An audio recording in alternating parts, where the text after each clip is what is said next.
Buenas noches con todos. Vamos a iniciar con esta ponencia que tenemos el día de hoy.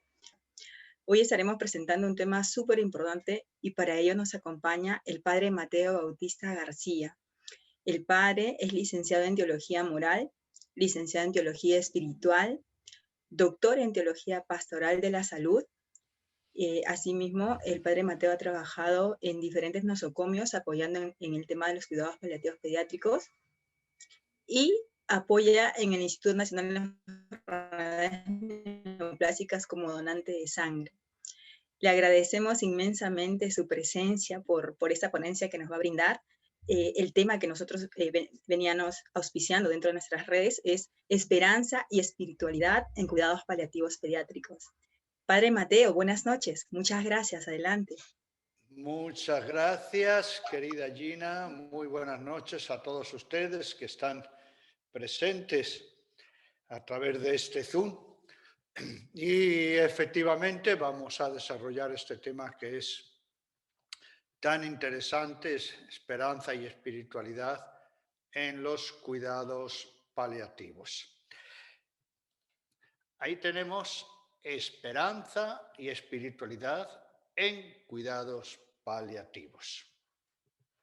Como ustedes saben, he colocado ahí el ancla porque el signo universal de la esperanza es precisamente el ancla.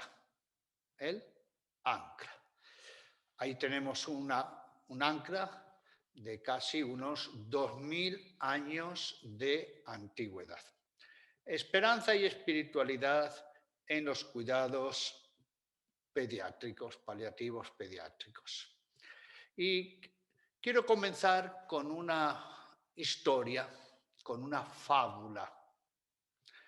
2000 años de antigüedad. Es del autor hispano-romano Cayo Higinio. Y un segundito. Y Cayo Higinio era un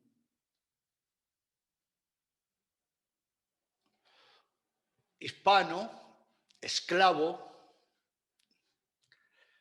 que fue liberado por el emperador Augusto. Estamos hablando, por tanto, en el siglo I antes de Cristo. Lo hizo bibliotecario en Roma y escribió un libro sobre fábulas. Y tiene esta que es muy interesante. Al atravesar un torrente, la diosa Cura ve un montón de barro. Lo recoge pensativa y empieza a darle forma. Mientras reflexionaba sobre lo que había hecho, se acerca el dios Júpiter.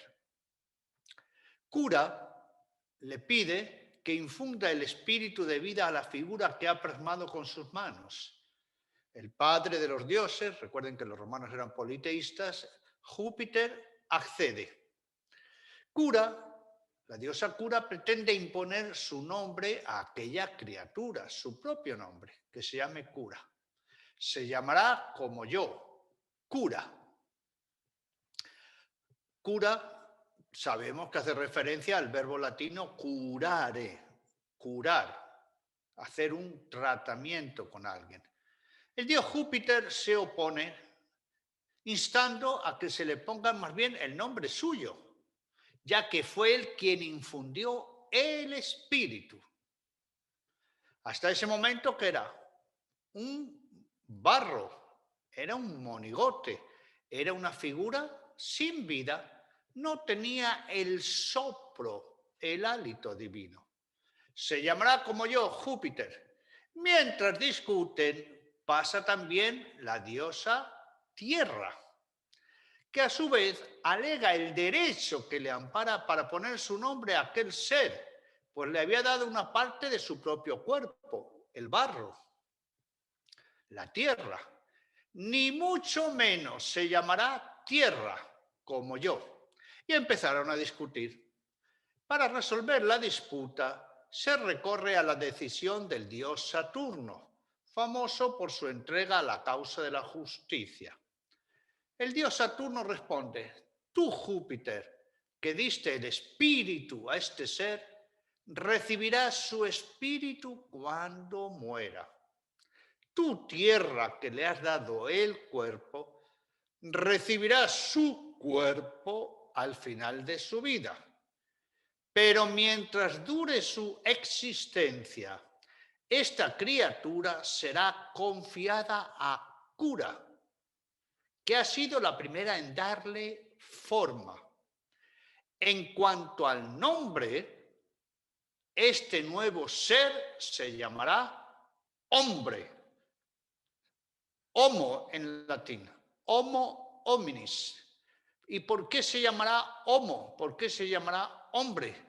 Porque ha sido sacado del humus, es decir, de la tierra. En esta figura mitológica se presenta al cuidado, cura, al tratamiento, como la realidad que está en el origen del ser humano y que lo acompaña a través de toda su vida. El hombre tiene que ser tratado, curado, porque es una figura débil. El hombre es homo, es decir, humus, barro, debilidad, caducidad. Pero el hombre es también antropos, es decir, trascendencia, espiritualidad, religación con el ser absoluto. Y la conclusión es esta: el hombre, varón, mujer, es frágil, hay que curarlo. El hombre, varón, mujer, es espíritu, hay que cuidarlo. Por tanto, no podemos separar curar de cuidar. Es decir, nuestra misión es curar cuidando y cuidar curando. De esta fábula de Esopo, nos encontramos con esta etimología, una en latín y otra en griego, ya que nuestra lengua tiene como base el latín, pero el latín tiene a su vez como base la lengua griega. Hombre, homo, de ahí viene homínido, todos los demás derivados. Humus, tierra. ¿Qué quiere decir? Que el hombre tiene un ciclo de vida, un ciclo vital. Nace, camina a cuatro patas, se va levantando, crece, pasa por las etapas evolutivas y llega un momento en que muere. El ser humano no es un ser absoluto, es un ser caduco. Ahora bien, si nos atenemos a la etimología griega, anthropos, de donde viene el término antropología, y si nos fijamos en su raíz griega, esta palabra tiene dos términos. Aná, un prefijo que significa de abajo para arriba. De ahí viene anatomía. Y tropos, movimiento, como cuando decimos a las plantas fototropismo, en griego fotos, luz, tropismo, movimiento. ¿Qué es anthropos? Es el ser que mira de abajo para arriba, es decir, que busca, que indaga, que abre puertas, que abre ventanas, que quiere trascender.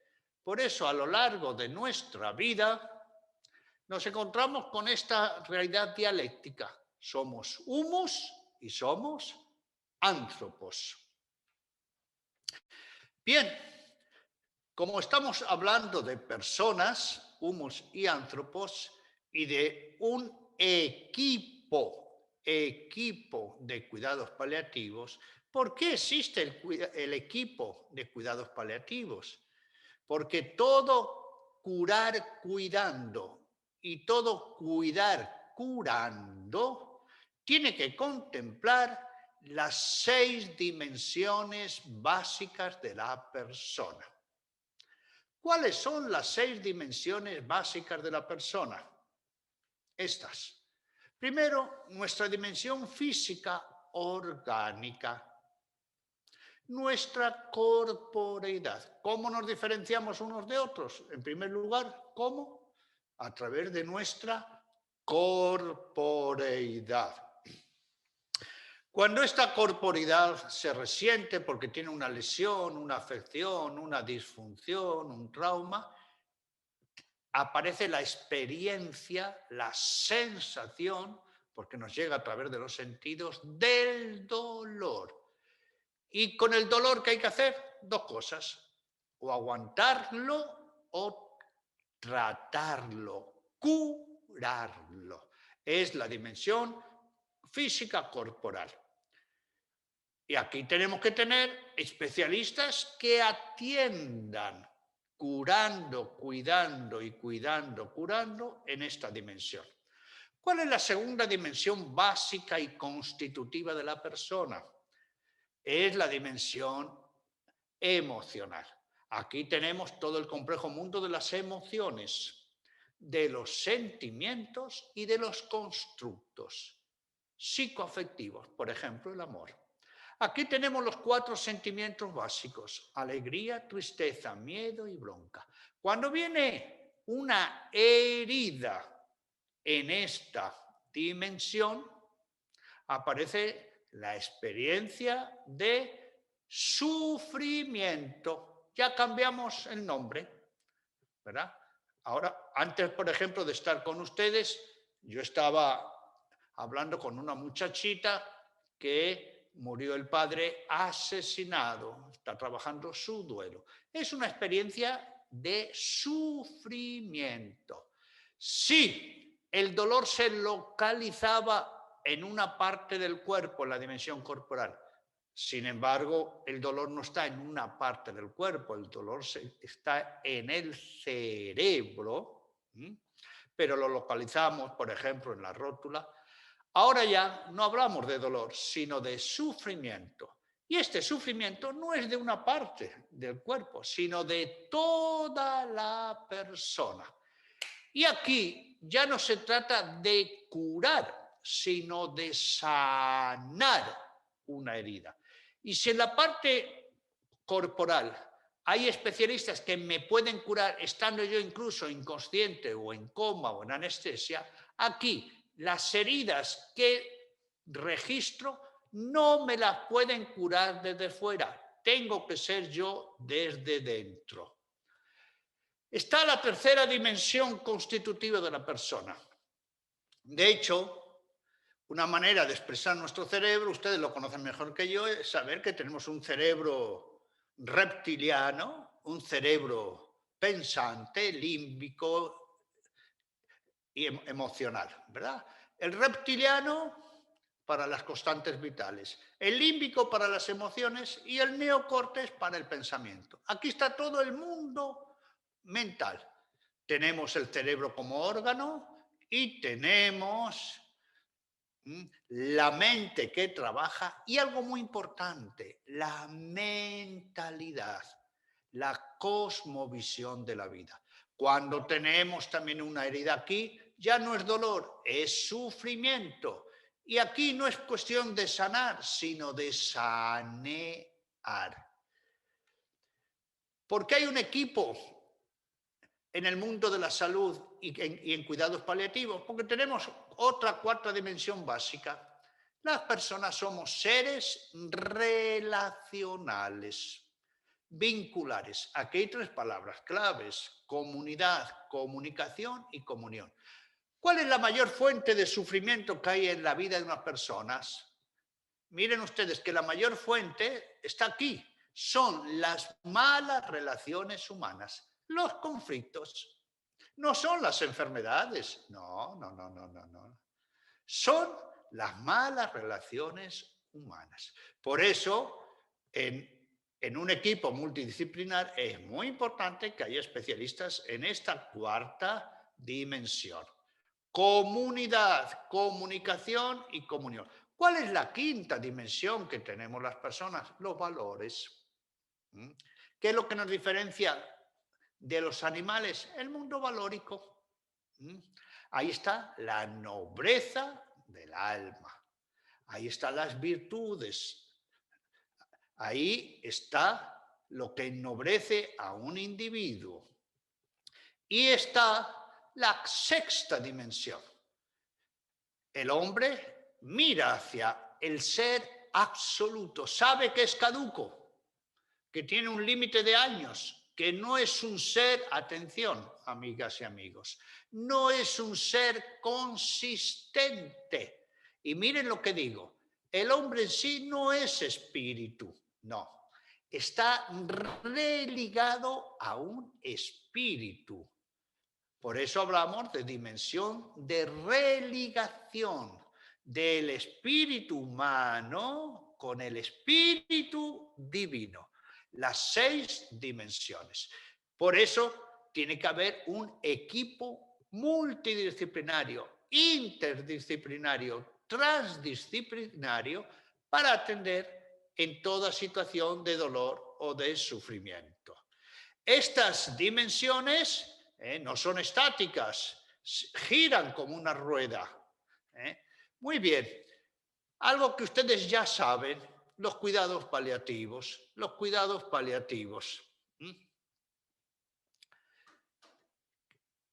Son cuidados totales, activos, continuados, no solo con los pacientes, con sus familias. Algo importante, lo que acabamos de decir, con un enfoque interdisciplinario en todas y cada una de las dimensiones. ¿Para qué? Ustedes lo saben bien, para ofrecer una atención de calidad y calidez. Una atención de calidad y calidez. Los cuidados paliativos son en cualquier etapa de la enfermedad. Incluso tenemos que hablar más de prevención en los cuidados paliativos, de psicoeducación en los cuidados paliativos, previniendo y aliviando el sufrimiento, en la identificación temprana, etcétera, etcétera, etcétera. Los cuidados paliativos, no hace falta que insista porque ustedes lo saben mejor que yo, no tratan solo el dolor, tratan el sufrimiento, tratan la crisis de los pacientes, sus familiares, su entorno. Recuerden que hay 3 palabras claves en la cuarta dimensión, que es la dimensión relacional. Comunidad, comunicación y comunión. Comunidad. Cuando una persona es rica, cuando tiene muchos contactos, muchos vínculos. Cuando una persona es rica y crece y madura y se perfecciona, porque además de tener contactos, que tiene comunicación, es decir, diálogos, palabras de ida y vuelta. Y cuando una persona es rica, es madura, es feliz, es plena junto a los vínculos y a la comunicación, que tiene comunión, dar y recibir. Por eso el factor de la escucha empática, la comunión empática entre familia, pacientes, equipo y comunidad es fundamental. Todo esto se tiene que dar con un apoyo en todas y cada una de las 6 dimensiones de la persona. Y por eso, no insisto porque ustedes lo conocen muy bien, es fundamental controlar los síntomas o las molestias. ¿Y estos síntomas y molestias en dónde están? En las 6 dimensiones. En las 6 dimensiones. Yo he trabajado muchos años llevo como religioso Camilo, más de 30, 40 años en los hospitales. He estado en hospitales oncológicos y tenía 11 muertos por semana, en hospitales de niños, como capellán. Tenemos nuestra orden Casa de Leprosos y tenemos también los hospices o los centros de cuidados paliativos, ¿no? ¿Y qué es elemental? Y ustedes lo saben más que yo, así que no insisto. Hay que empezar por lo primero, por los síntomas de la dimensión corporal. Es muy importante que tengamos controlados los síntomas en las 6 dimensiones, especialmente la dimensión corporal, porque es la dimensión básica. Porque si el dolor físico, que no es tan físico como creemos, porque todo dolor es psicológico y es emocional, porque nosotros somos todo uno, somos un todo. Si no está controlado el dolor, la persona se desestructura en todas sus dimensiones. Y además que tiene la sensación de no ser cuidada. Recuerden, curar cuidando y cuidar curando, en todas y cada una de las 6 dimensiones. Y ya entrando de lleno en nuestro tema, esperanza y espiritualidad. Permítame que hable un poquito sobre este término. Corresponde, ya hemos dicho, a la 6ª dimensión. A la 6ª no por orden, porque recuerden que todas dimensiones van a la par, ¿verdad? La persona no la podemos dividir en secciones o en dimensiones. Es una manera analítica de entendernos. Pero ya, desde que el hombre es hombre, ha hecho y ha insistido sobre esto, sobre el tema del espíritu. Del espíritu. Por ejemplo, ahí tienen ustedes escrito, nosotros tenemos una tradición judeo-cristiana, griega y latina. Ya en la Biblia aparece que Dios, desde la creación, ¿qué hace? Insufla el ruá.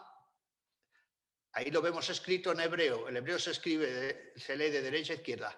Har-ruá, el soplo, el hálito. Los griegos, lo tenemos escrito, le decían neuma. Nosotros ahí tenemos la palabra neumático. En latín, spiritus. Por eso cuando hablamos de espiritual, es lo relativo a espíritu. Y cuando hablamos de espiritualidad, lo relativo a cualidad del espíritu. Y los clásicos también han distinguido que espíritu, alma, carne y cuerpo. ¿Por qué esto es tan importante? ¿Sí? Porque los antiguos que decían, vemos una dimensión visual, pero no vemos la dimensión corpórea del espíritu. Vemos la carne, vemos la debilidad, vemos las enfermedades, ¿no? Pero vemos que el hombre tiene también caídas de ánimo, se deteriora, que llega hasta suicidarse, hasta se mata, que mata a los demás, que hay trastornos.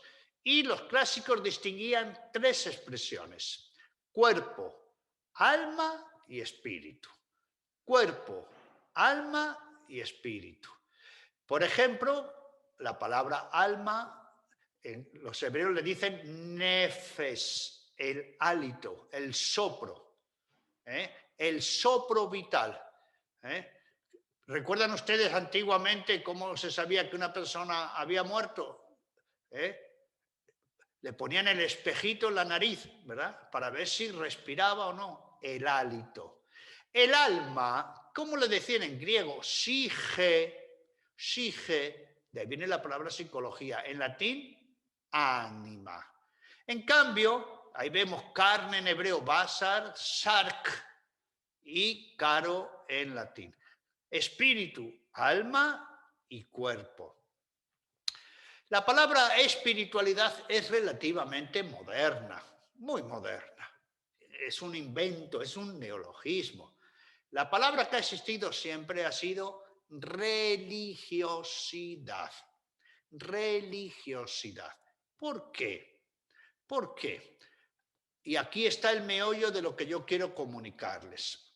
A ver, ¿el hombre propiamente es espíritu? ¿Es espiritual? No. Miren lo que digo. El hombre no es espíritu por sí mismo. No. Porque el hombre, recuerden que espíritu es lo trascendente, lo superior, lo divino. El hombre en realidad no tiene espíritu, porque sería tener una cosa dentro del hombre. El hombre no es un ser absoluto porque nos morimos, somos caducos, ¿verdad? Esta pandemia nos lo está diciendo. Entonces, cuando hablamos de que el hombre es espiritual, ¿a qué nos estamos refiriendo? A que el hombre se religa, se une, tiene capacidad de vincularse con el espíritu absoluto, que le llamamos Dios u otro nombre, con el espíritu absoluto. Es decir, que nosotros no somos, todo lo que estamos aquí dentro de 100 años, que vamos a ser un cadáver o cenizas. ¿Y qué es cadáver? Un acróstico. Caro data vermis, carne dada a los gusanos. No vamos a existir. ¿Por qué? Porque no somos un espíritu absoluto.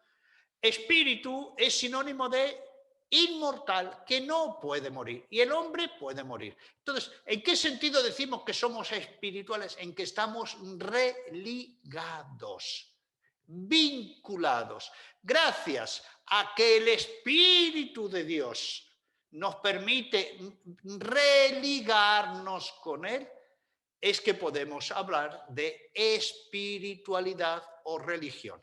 ¿De dónde viene la palabra religión? Precisamente de religare.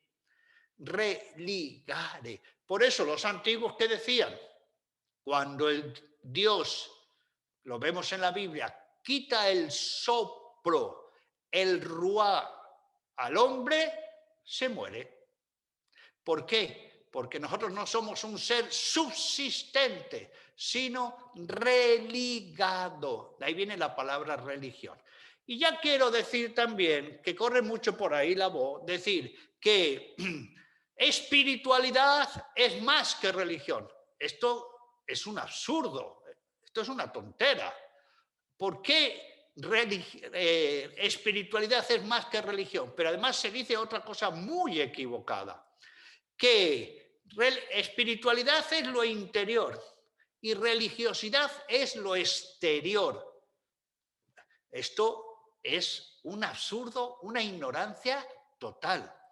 Dígame, ¿qué puede haber más superior que yo me pueda comunicar, religar con el espíritu absoluto? ¿No? Por eso, la palabra moderna, reespiritualidad, es sumamente difusa. En cambio, la palabra religación es que mi espíritu finito, mi corporidad se une al espíritu de Dios. ¿Y qué es lo que me da vida? No por mí mismo. Dicho de otra manera, para que me quede claro y ya sigamos adelante. ¿Ustedes ahora están pensando que su corazón tiene que palpitar? No. ¿Que sus riñones tienen que trabajar? No. ¿Que su estómago tiene que ir haciendo la digestión si han merendado? No. No depende de nosotros. Incluso un hijo en el seno materno, ¿verdad? Un padre y una madre no saben unir dos células. Ustedes, por ejemplo, que son médicos, ¿saben unir dos neuronas? En absoluto. ¿Esto qué quiere decir? Que nosotros no nos hemos dado la vida. Y en esa religación, o en esa espiritualidad, hay tres palabras claves: fe, esperanza y amor. No se pueden separar. Fe, ¿qué es la fe? Es la entrega, la confianza que un ser pone en el espíritu absoluto. Porque hay fe, hay esperanza. Y porque hay fe y esperanza, hay amor. Porque hay fe, hay amor. Y porque hay amor, hay esperanza. Los animales no tienen fe, porque es propio de una etapa evolutiva. Los animales tienen esperas, pero no esperanza. Y los animales tienen instinto, pero no tienen amor. Y ya de lleno la palabra esperanza, que es la que ustedes han propuesto, tiene apellidos. ¿Qué apellido le damos a la esperanza? ¿Qué es la esperanza para la gente? Aguardar, desear, una espera inmediata, espero aprobar un examen, ¿verdad? Deseo que mi hijo, deseo que esta pandemia termine. ¿Y qué es esperanza? Confianza. La esperanza tiene muchos apellidos. Por tanto, la esperanza, que no la podemos separar de la fe y del amor, es un constitutivo de la persona. Y lo podemos unir, esperanza, ¿qué? A estímulo, a contagio, a consuelo, atención, a resiliencia y a terapia. Son apellidos de la esperanza, apellidos de la esperanza. Y en concreto, esperanza en la enfermedad. ¿Cuáles son las grandes esperanzas que tiene una persona enferma? Son 4. Pero permítame que aclare un puntito. Que aclare un puntito.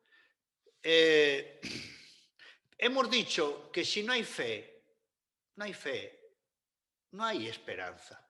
Si no hay fe en la vida, si no hay fe en los demás, si no hay fe en un futuro mejor, si no me tengo fe, no hay esperanza. No hay esperanza. Por eso, ¿cuál es la mayor crisis de esperanza? Es la que se manifiesta en una persona que se suicida. ¿Por qué? La persona, seguramente con una depresión de base, una auténtica enfermedad, entra en un túnel, lo que se llama visión en túnel. ¿Y qué significa esta visión en túnel? Que la persona ha perdido toda fe en Dios, en sí mismo, en los demás. Que la persona ha perdido atención, todo el amor, no se quiere, no se siente querido por Dios, por los demás, por su familia, no se quiere, no se valora, no quiere a nadie. Fíjese, como trabajo el tema del duelo, estoy siguiendo a un joven que justo su madre se suicida el día del cumpleaños del hijo. El día del cumpleaños del hijo. ¿Por qué? Porque es una ceguera tal, una enfermedad tal, una visión en túnel, que se perdió todo amor. ¿Y qué pasa con la esperanza? Muerta. Porque esa persona en el túnel oscuro, el túnel es frío, mira hacia el pasado, un desastre. Mira el presente, un desastre. Mira el futuro, un desastre. No hay esperanza. Por eso nunca separemos la fe de la esperanza y del amor. Y díganme ustedes, si a una persona le dejamos sola, más sola que la una, ¿qué va a hacer la persona? Cualquier desastre. Cualquier desastre, si la dejamos sola, desvinculada, sin vínculos, sin contacto, sin cariño, ¿qué va a tomar? ¿Decisiones saludables? Se pegará un tiro, porque es una locura. Así pues, 4 son las grandes esperanzas en la enfermedad.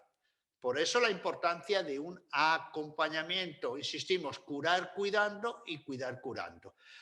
Bien, ¿cuál es la primera esperanza para ir concluyendo? Esta. Curarse, es decir,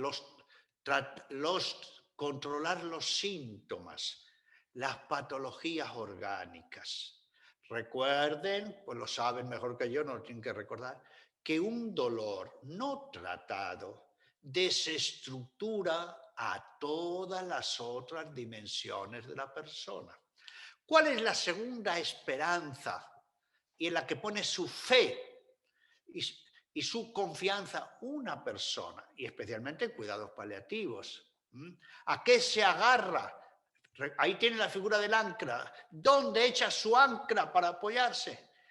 En que va a ser cuidado, en que no va a ser abandonado, en que no va a ser dejado de la mano. Esto lo enseñan muy bien los niños. Cuando un niño está enfermo o está mal o tiene un disgusto, lo primero que quiere no es a un médico o a una enfermera, lo primero que quiere es que a su mamá o a su papá. Por eso la presencia del papá y de mamá es terapéutico, porque fortalece el sistema inmunológico, porque al niño se le potencia su fe, su esperanza y su amor. Curar, ser cuidado. ¿Cuál es la tercera esperanza en los cuidados paliativos? Porque claro, ya hemos dicho que todos antes o después nos vamos a morir. Aquí nadie se queda para vestir santos. Todos tenemos que encarar la muerte, un duelo anticipado. Y sabemos que hay momentos en que no podemos ser ya curados de una patología si hay enfermedad. El ideal es que nos muramos de sanos. Lo normal es que nos muramos de sanos, no de enfermos, y que muramos en casa, no en el hospital, y con la familia, no con un equipo de salud. La tercera gran esperanza en la enfermedad, ¿cuál es? Ser acompañados hasta el último momento.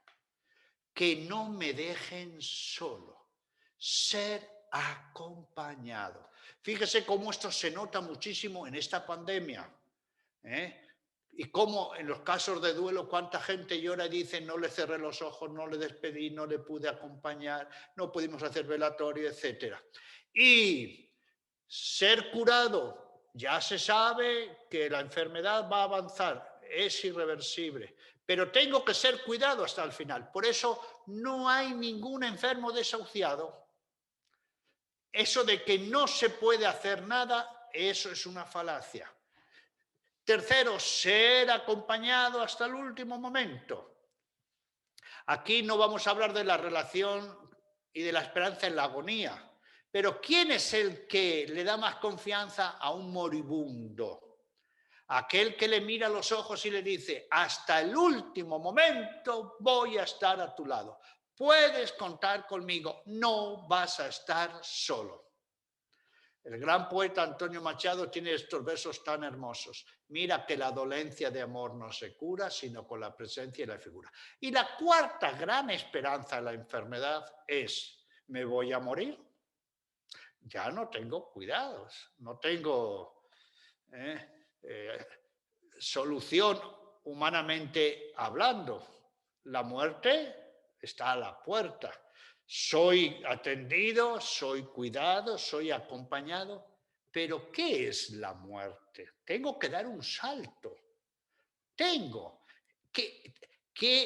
¿Cómo he vivido la muerte? La muerte ha sido educadora de la vida, y educadora de mi destino. Y aquí viene la esperanza de la religación. A ver, si yo soy un ser religado al Espíritu Absoluto, ¿cómo está mi vinculación, mi relación con ese ser absoluto? Por eso la palabra religión.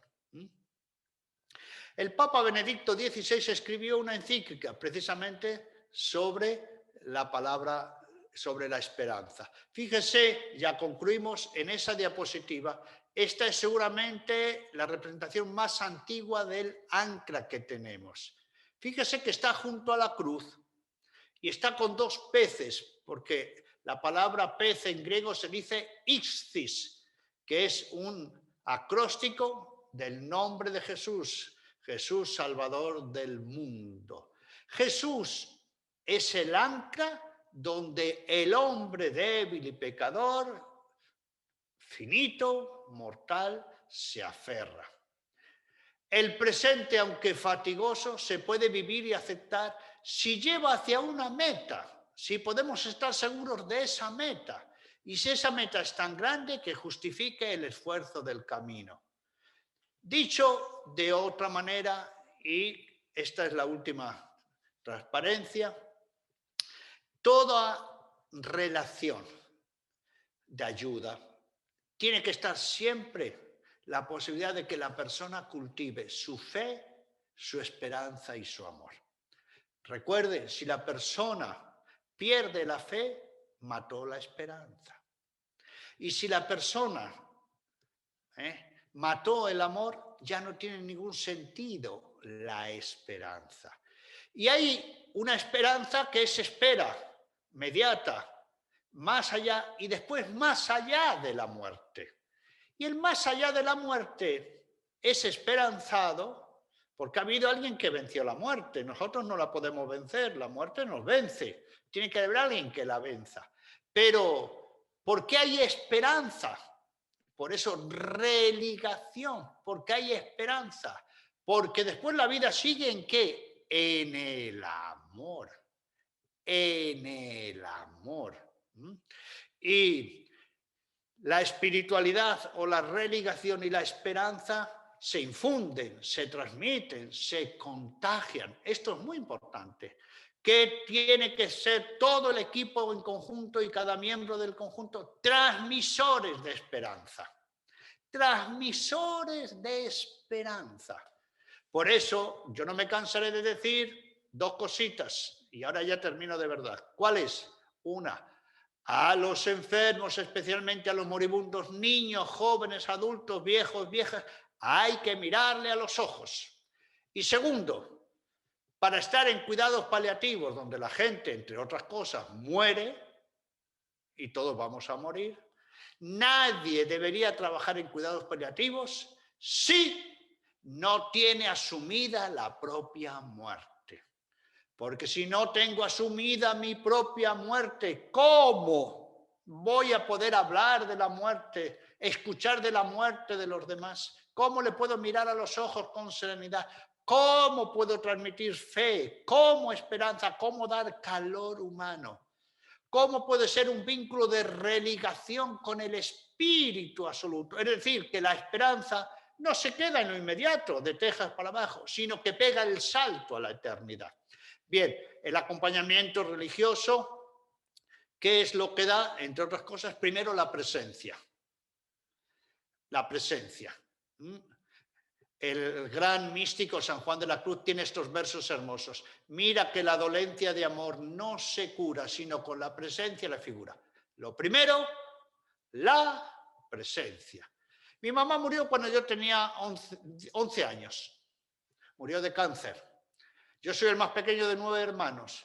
¿Y qué es lo que recuerdo? Las personas que estuvieron con ella, las que estuvieron con nosotros, las que nos dieron un acompañamiento hasta el final. Y lo hicieron con gratuidad, porque la gratuidad es terapéutica. Nos hicieron una relación de ayuda. Ojo, relación de ayuda no es para sustituir, ni para niñar a las personas, y menos para los que se van a morir. Después, ¿cómo hacemos un acompañamiento espiritual, religioso, de religación?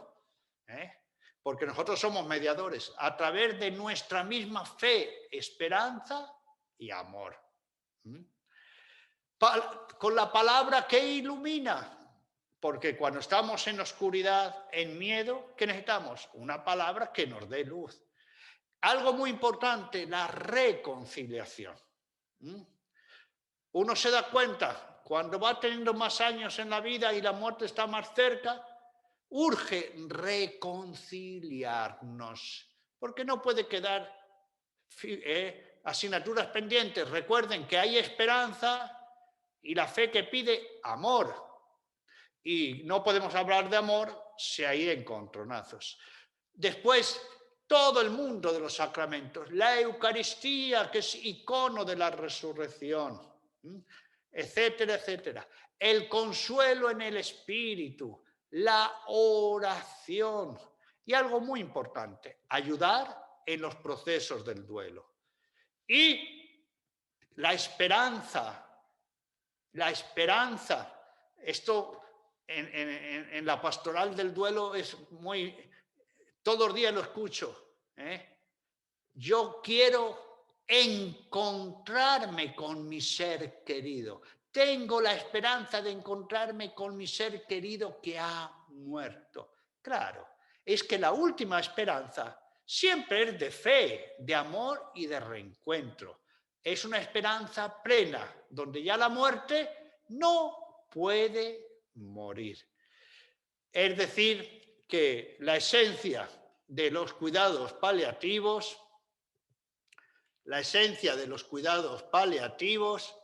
es precisamente curar cuidando y cuidar curando a través de una transmisión de esperanza.